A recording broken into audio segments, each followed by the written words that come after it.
Quand j'ai acheté mon tout premier ETF, j'ai fait comme tout le monde, je pense. J'ai regardé le nom, je me suis dit que ça avait l'air bien et j'ai cliqué sur acheter. Sauf qu'avec le recul, eh bien en fait, c'était une erreur parce que le nom d'un ETF ne te dit presque rien sur ce qu'il contient. Alors aujourd'hui, je te montre ce que moi je vérifie à chaque fois avant d'acheter un ETF.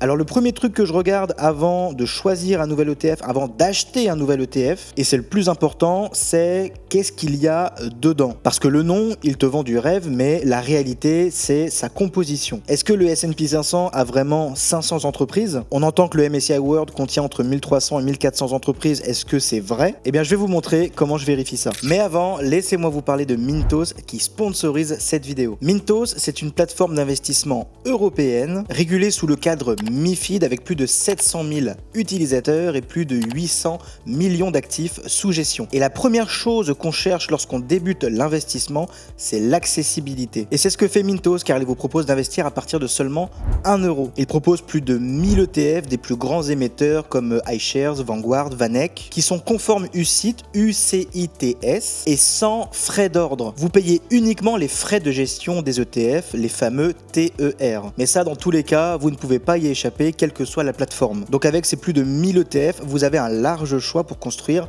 n'importe quel portefeuille. Et si vous n'avez pas envie de vous prendre la tête, Mintos vous propose un portefeuille Core ETF. Il est 100% automatisé, adapté à votre profil de risque et accessible à partir de 50 euros seulement. Et Mintos a décidé de vous régaler. Vous avez le lien et les conditions dans la première ligne en description. Donc n'hésitez pas à aller faire un tour, voir ce qu'ils proposent. Merci beaucoup à Mintos pour leur soutien et on retourne à notre vidéo. Alors si on prend l'exemple du MSCI World, qui est l'ETF qui est recommandé à tous les débutants, et bien moi la première chose que je fais, c'est que je me rends sur le site Just ETF. Je vais dans sélecteur d'ETF, puis trouver des ETF. Ensuite dans la colonne de gauche, on a les filtres et on a surtout le choix de l'indice. Moi, je m'intéresse au MSCI World, donc on va essayer de trouver le MSCI World. Donc il est ici, je clique dessus et là on se retrouve avec une liste de 32 ETF. Alors moi ce que j'essaye de voir là-dedans, c'est l'émetteur, la taille du fonds et les frais annuel. Ce que je regarde aussi, c'est si l'ETF est accumulant ou distribuant. Alors vous avez déjà sûrement entendu passer ces termes-là, mais ce qu'il faut bien comprendre, c'est qu'un ETF accumulant, il va accumuler les dividendes. C'est-à-dire que les entreprises qui composent l'indice, eh bien certaines, pas toutes, distribuent des dividendes. Ça peut être à l'année, ça peut être tous les trimestres. Et ensuite, suivant la politique de redistribution de l'ETF, les émetteurs vont choisir si les dividendes vous sont redistribués ou s'ils les accumulent. C'est-à-dire que quand une entreprise verse un dividende, eh bien ce dividende-là est automatiquement réinjecté dans le fonds, dans l'ETF, et du coup ce qui permet en théorie d'avoir de meilleures performances. Donc vous l'avez compris, pour la plupart des gens qui investissent sur du long terme, on va vouloir plutôt aller chercher un ETF du coup accumulant. Et du coup c'est ce que je vais rajouter dans la colonne ici, donc dans distribution, je vais noter capitalisant. Ensuite il y a l'éligibilité. Est-ce que vous voulez mettre cet ETF là dans un compte titre ou dans un PEA? Si par exemple vous voulez un ETF qui est éligible au PEA, eh bien on a tout simplement le filtre éligible au PEA. Et ensuite je regarde, et bah du coup par rapport à la taille de fonds, là on a des tailles de fonds qui sont quand même assez importantes. Ensuite, je regarde au niveau des frais annuels, donc ce que l'ETF va vous coûter en frais de gestion. On voit que le premier ici, le Amundi MSCI World Swap, il est quand même assez élevé en frais. Par contre, il a une taille de fonds assez intéressante. Donc je vais quand même cliquer dessus pour voir ce qu'il propose. Donc on voit les fameux TER, les frais de gestion. On voit qu'il est capitalisant, donc accumulant, c'est ce qu'on disait tout à l'heure. Réplication synthétique, bah là on n'a pas le choix vu qu'on est dans le cadre d'un PEA. On a une taille de fonds de plus de 6 milliards et l'ETF date quand même de plusieurs années. Ensuite, je regarde ici dans la description, donc cet ETF là reproduit l'index MSCI World, donc c'est bien, c'est ce que je cherche. Sauf que là il y a quelque chose qui me freine directement, c'est le prix de la part. Et ça bien évidemment c'est un autre critère. Si vous débutez l'investissement avec par exemple 50 euros comme moi je l'ai fait, et bien clairement soit on se redirige sur un autre ETF, soit on attend plusieurs mois pour accumuler 50 euros, 50 euros, 50 euros pour pouvoir au bout d'un moment acheter une part de cet ETF là, mais pour moi ça n'a aucune utilité. Donc je vais revenir sur la page d'avant et du coup on se retrouve avec deux ETF potentiellement intéressants. Alors je vais pas prendre le dernier parce qu'il a une taille de fonds vraiment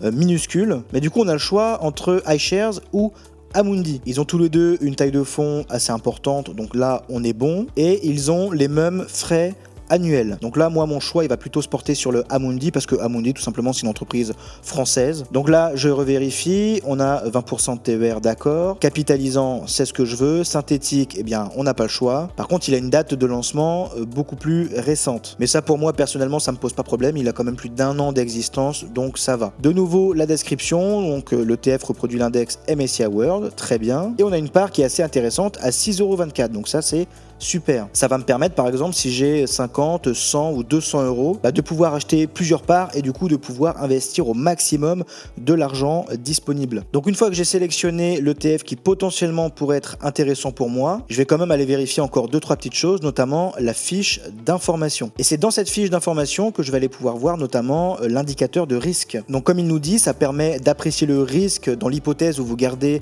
un placement sur cet ETF là pendant au moins 5 ans. Et plus ce chiffre est élevé, et plus on risque d'enregistrer des périodes de perte. Mais comme moi j'investis sur du long terme, eh bien le niveau 4, moi il me paraît satisfaisant. Bien évidemment, plus vous allez sélectionner des ETF qui ont une faible diversité ou des ETF à effet de levier par exemple, eh bien plus l'indicateur de risque sera élevé. En descendant un peu plus bas dans la fiche d'information, là je vais pouvoir enfin voir la répartition. Qu'est-ce que contient cet ETF? Donc cet ETF là il réplique l'indice du MSCI World qui contient 1282 valeurs actuellement. Et ça, on peut très facilement le vérifier en tapant sur Google MSCI World Fact Sheet. Et donc là, on se retrouve sur la Fact Sheet, donc le document officiel du MSCI World. Et là, on voit très bien que dans Number of Constituents, on a 1282 valeurs. De retour sur le document d'information, on peut voir les principales lignes de l'indice. Donc là, sans surprise, Nvidia se retrouve en top position, suivi par Apple, Microsoft, Amazon, Alphabet, donc la maison mère de Google. Donc là, du coup, je me dis, ah, ça fait pas mal d'États-Unis quand même, et c'est ce qu'on retrouve dans la répartition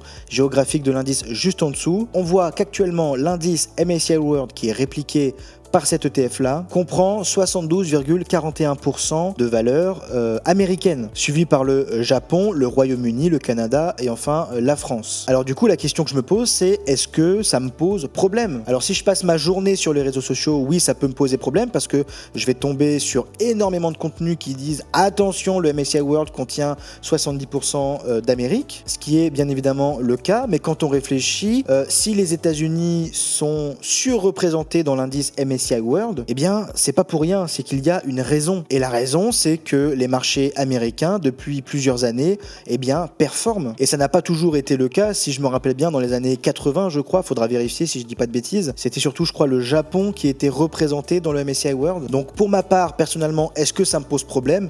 Bien, pas du tout. Moi, si mon but, c'est avant tout de chercher de la performance tout en étant diversifié pour mieux dormir la nuit, eh bien, ça me pose aucun problème d'investir dans un ETF où 70% est représenté par les États-Unis. Ensuite, le deuxième document que j'aime bien avoir sous les yeux, c'est le DIC, le document d'information clé. Et c'est ici qu'on va avoir tout un tas d'infos sur l'ETF. Notamment, moi, quelque chose qui m'intéresse à vérifier, c'est la politique de distribution, où là, on me dit clairement que les revenus de l'investissement sont réinvestis. Donc, c'est un ETF, comme je le disais, capitalisant, accumulant. Et c'est là où il faut faire attention parce que deux ETF qui ont le même nom, qui répliquent le même indice, peuvent avoir une politique de distribution différente. Et c'est le cas notamment avec un ETF sur les marchés émergents. Si on prend l'exemple du PAEEM, donc on voit que c'est de chez Amundi, il réplique l'indice du MSCI Emerging, donc on l'a dans le nom, mais il faut bien vérifier aussi qu'on l'a ici. Donc cet indice exclut l'Égypte, il est aussi ESG, donc ça veut dire qu'il répond à des critères sociaux et environnementaux. Et comme on peut le deviner dans le nom, il est ici accumulant, ACC. Alors moi, je préfère vérifier dans le DIC. Et là, qu'est-ce que je vois dans politique de distribution? Malgré que dans le nom de l'ETF, il est bien accumulant, on me dit que les revenus et les plus-values de cession pourront être capitalisés ou distribués